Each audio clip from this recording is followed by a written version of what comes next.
Ce trajet, il le connaît par cœur. Guillaume Grosjean est un vélo-taffeur. Depuis 15 ans, il passe par ce rond-point pour se rendre à son travail. Un rond-point qui met la vie des cyclistes en jeu. Cette voiture qui passe là, elle est bien au centre. Moi, je suis ici.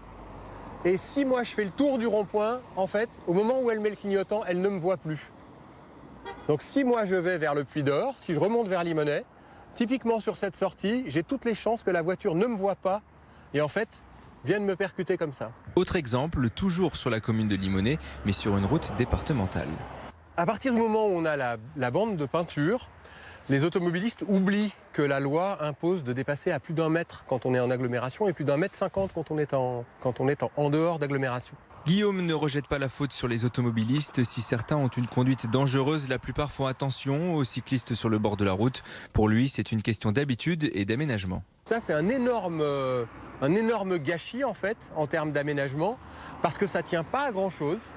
Des plots en plastique en fait, qui bloquent le virage, de façon à ce que le cycliste et l'automobiliste soient bien perpendiculaires au moment où ils vont être amenés à se croiser. Les gens qui ont fait cet aménagement n'ont pas l'habitude des vélos.